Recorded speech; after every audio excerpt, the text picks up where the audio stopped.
Hai Church, Merry Christmas, Selamat Natal untuk kita semua.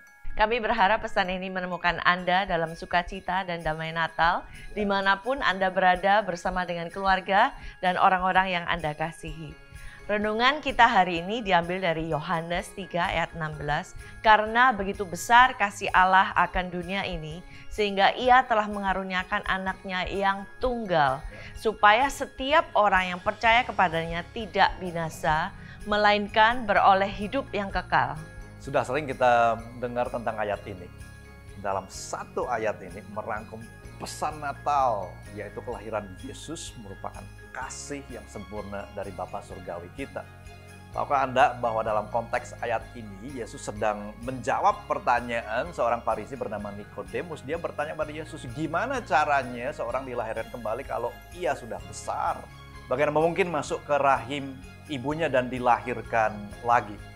Menariknya, dua ayat sebelum ayat 16 ini yang sangat terkenal, Yesus berkata ayat 14, dan sama seperti Musa meninggikan ular di padang gurun, demikian juga anak manusia harus ditinggikan. Ayat 15, supaya setiap orang yang percaya kepadanya beroleh hidup yang kekal.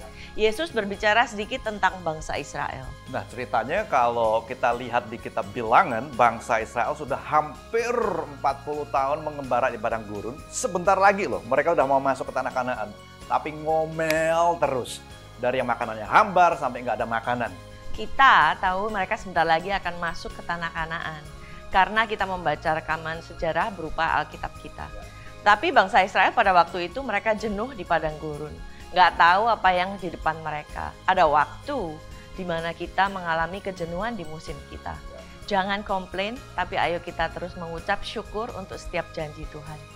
Oke, bangsa Israel ini komplain karena tidak ada roti dan air, catat di Bilangan 21. Akhirnya Tuhan mengizinkan ular-ular tedung menggigit dan mematikan banyak dari mereka. Mereka terkena kutuk, yaitu gigitan ular berbisa. Tanpa kita sadari, keinginan kita akan makanan atau hal dunia dapat menuntun, menggiring kita menjauh dari Tuhan. Seperti yang Paulus katakan di Filipi 3:19. Tuhan mereka ialah perut mereka, pikiran mereka semata-mata tertuju kepada pikiran duniawi. Awal tahun depan, tanggal 4 sampai 24 Januari, saya mengajak kita bersama-sama gereja FGF di seluruh dunia untuk dapat mengambil bagian dalam 21 hari doa dan puasa. Supaya kita tidak menjadi seperti bangsa Israel yang menjadikan perut kita, kedagingan kita sebagai Tuhan kita. Nah, kembali ke cerita Musa. Singkat cerita, bangsa Israel kembali bertobat dan minta Musa untuk berdoa kepada Tuhan. Lalu Tuhan menyuruh Musa untuk membuat ular tembaga yang ditaruh pada tiang. Sehingga setiap orang yang terkena kutuk berupa gigitan ular yang mematikan ini, ketika mereka melihat ular tembaga itu menjadi sembuh dan tetap hidup. Nah, maka Yohanes 3 ayat 14 dan 15 bisa dirangkum semua orang karena dosa, kesalahan kita, hawa nafsu kita berada di bawah kutuk maut, terkena gigitan ular berbisa sehingga kita menuju kematian. Tetapi Tuhan dengan murah hati menyediakan obat penawar untuk kutukan tersebut. Obat penawarnya harus diangkat, yaitu Yesus di atas kayu salib. Satu-satunya hal yang perlu dilakukan supaya kita, orang yang terkutuk, dapat disembuhkan adalah dengan beriman dan memandang obat dari Tuhan salib Kristus. Sehingga dengan melihat dan percaya, kita terbebaskan dari kematian dan mendapatkan kehidupan. What a good news, sebuah gambaran yang luar biasa indahnya. Kasih Bapa yang sempurna bagi kita sehingga Ia mengirimkan Yesus, anaknya yang tunggal, yang taat ditinggikan sampai ke salib.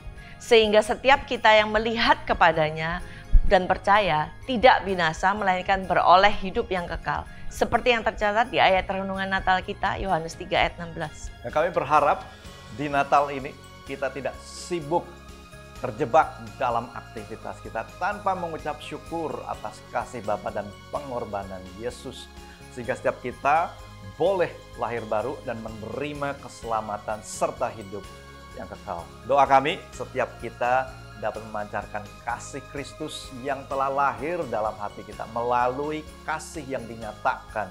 Tidak hanya lewat perkataan atau dengan lidah, tetapi dengan perbuatan dan dalam kebenaran. Sekali lagi, kami ucapkan Selamat Natal, Merry Christmas to all of you.